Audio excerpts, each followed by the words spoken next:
There's a total of 5, and no one seemed to put any more reviews out there or comments on there for the last 2 months now. So it's been these 5 jokers right off the bat, and then it's kind of gone silent. Nothing out there. We get Chris Barsanti next. Barsanti writes for the Playlist, and he on April 27th writes on Rotten Tomatoes, a stingingly emotional portrait of an outwardly confident and well-rounded man who is actually descending into madness. Keywords, look for the keywords now. Madness, descent. It's all a little more of the same here with this one. Now, Barsanti writes, here's the headline he used for the Tribeca Review: When Fantasies Kill, the Murderous Madness of an Alt-Right Paranoiac in a Gray State. There's our same words again here. We're throwing in the alt-right, paranoid, and the word madness. And check out the first sentence and see how accurate this sounds to you. Discussing a December 2015 murder-suicide. There we go. Not long into Erik Nelson's tightly packed and disturbing documentary, A Gray State, discussing a December 2015 murder-suicide in a Minneapolis suburb that left filmmaker David Crowley, his wife Kamel, and their 5-year-old daughter Rania dead. Local journalist Corey Zarowski noted that it was catnip for conspiracy theorists, unquote. Why? Because for several years Crowley had been trying to make a feature film called Gray State that looked like something cooked up by a room full of Alex Jones fans after a 3-day Red Bull and Googling marathon. What is that? Sorry, go ahead. Please continue. It only gets better. The idea that Crowley, an Army veteran, habitué of alt-right sites, would murder his family and write Allah Akbar in blood on the walls of their home before turning the gun on himself just wouldn't compute. So this is, now we get into some very condescending conspiracy theorists as considered morons, nerds, and geeks. They throw everything together here, even using the Corey Zarowski. Zarowski had the article in the City Pages that talked about the case that actually was pretty good, pretty well-rounded, I should say, not too good, but a well-rounded article in the City Pages in the Minneapolis-St. Paul area. But he did throw the word in that he said that he thought that this story was catnip for conspiracy theorists. And so it also goes on to mention here that the feature film Gray State that looks something cooked up by a room full of Alex Jones fans after a 3-day Red Bull and Googling marathon. And so this is just giving the reader the visual of nerds in their parents' basement, surfing the web all night long, using that are Alex Jones fans. Red Bull, yeah, and this is all to discredit. Do these people not know that David Crowley was not an Alex Jones fan? I mean, do they not understand the vast differences between, Alex Jones? Do they not care about David Crowley's quote where he said, he didn't like the way Alex Jones was peddling merchandise to his fans and all that? It's like every article has mentioned Alex Jones. I think they all got a nice little paycheck for writing the review and probably didn't do much thinking of after watching the movie at all. These are I think the script for these reviews are written by the propaganda unit, the propaganda arm of the CIA, and then these authors came in and tweaked a little bit to make them look authentic, and that was it. They made the press. It's sitting there now in the world to read on the Rotten Tomatoes website, which a lot of people do use. Good, honest people do use that site for regular movies, but they're going to come here, read this, and say, I'm not interested in watching some Looney Tunes dude kill his family. This article does mention as a self-proclaimed citizen investigators. Again, okay. Dismiss the notion that the crime scene was what it appeared to be. Again, it's like, no, that's not. They're missing so many things. There's so much that is missing here from what.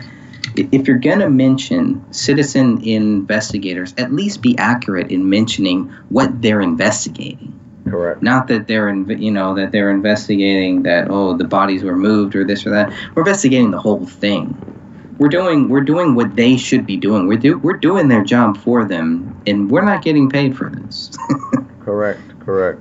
That really kind of bothered me. And then they talk about Alex Jones again, and how they're clear not to mention Alex Jones. He's only mentioned once or twice. It's like, so at least they do go there. And it's just too bad that they had to spend a whole first paragraph on Alex Jones first, and then say, well, but it's not really about Alex Jones. If you get past that. Yep, they're all very, very cut from the same cloth, all these articles and reviews written by the experts, and the documentary was done by experts, and we've got the facts, we've got the truth, the case is closed. No need to do anything more of the research. You just pop in this movie for 93 minutes and you've got your answers and you can move on with your life, is what the intention of these reviews are setting. Once again, I got the Rotten Tomatoes front page here pulled up. It's showing 100% on the tomato meter for A Gray State 2017. There's no poster even for it. Hopefully we can encourage you to go out and make a comment on the Rotten Tomatoes site if you'd like to, but for certain, try to leave a comment here on this YouTube video, and we'll see if other people are noticing the same kinds of things, or if you could leave comments underneath this video here for anything that we have missed here tonight. But this is just the 5 reviews that are out there, and once again, it's just to help the reader look for keywords and key phrases and things like this when you look at things like this from a different set of eyes, being awake, being open to the truth. Some of these things, I think, seem to jump out at us when you start looking at it from that mindset. What other things have you gotten, Greg, on these 5 reviews? Anything else from a top level that you've seen on these reviews that you want to mention? Well, I think we covered it. We basically covered it all. It's to connect the alt-right with Alex Jones somehow, and then with Donald Trump, and then with David Crowley. And in this last one by Chris Barsanti, it goes into the soldiers, how David, it focuses on the fact that David Crowley was a soldier. It talks about Black Hawk Down. It talks about PTSD. It really has a lot of code words in there that kind of make you feel sorry for this guy, and it's trying to tell you a story. And I think a lot of the problem that I see now, and a lot of the problem with a lot of the kids that are growing up now in this social media age, is that they want a quick answer, they want a quick fix, they want it solved. They think that they know everything. They think that, they can look at a couple of these posts and figure out what really happened. I think these guys that are writing these things, these 5 pieces, these 5 people that wrote these 5 pieces, they're going to move on to other things. They're going to move on to other topics. They don't care about this case. This is just another piece that they're writing. That's all it is. And that's what I truly think based on the way that they've written these things. They haven't written them with depth. They haven't written them with heart. And most importantly, they haven't written them with truth. And I think that's what's going to stand the test of time, is what those real facts are. And unfortunately, I think 5-10 years from now, people are still going to be asking a lot of questions about this case. It's sad.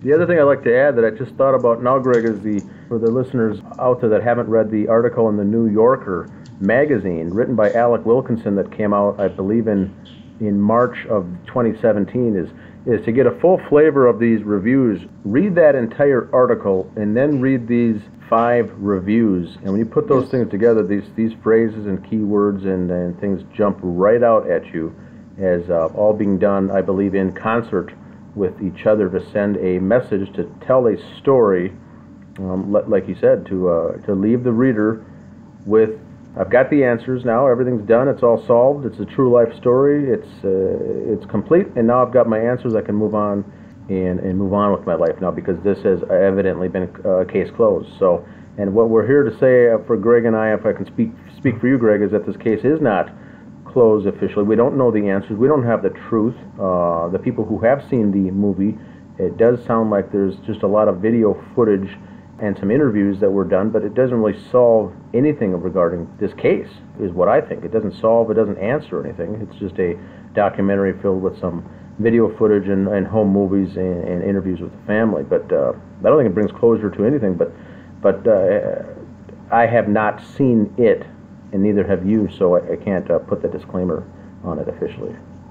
Right, but I can guarantee that after we do get to see it, I'm sure we'll have a lot more to really say on this topic. I'm curious about the family and the friends who have seen this. What do you think? Are you satisfied? Does this answer everything? Does this give you closure? I spoke with one friend of the Crowley family, and I asked him if it gave him closure, and he said that he already had closure. It's like, well, then why are you making this movie then? Why are you being a part of this film? What is the whole purpose? Correct. Is that the whole purpose of this movie? So that way, then maybe they can actually get this Gray State movie where somebody will purchase it and where they can make it a $30 million Hollywood film. Is that the real goal here? Correct. Or is it truth? Because if it's truth, then I'm not seeing it. I'm not seeing that. Gotcha. All right. Any final words to wrap up, Greg? And I'll just want to remind the viewers of this to please leave your comments below if there's anything that we missed or anything we overlooked. Hopefully, you'll leave some comments down there below. Any last comments, Greg? No, I think that's it. All right. Thanks for listening in. Today is July 11th, 2017. For Greg Fernandez Jr., this is Dan Hennen.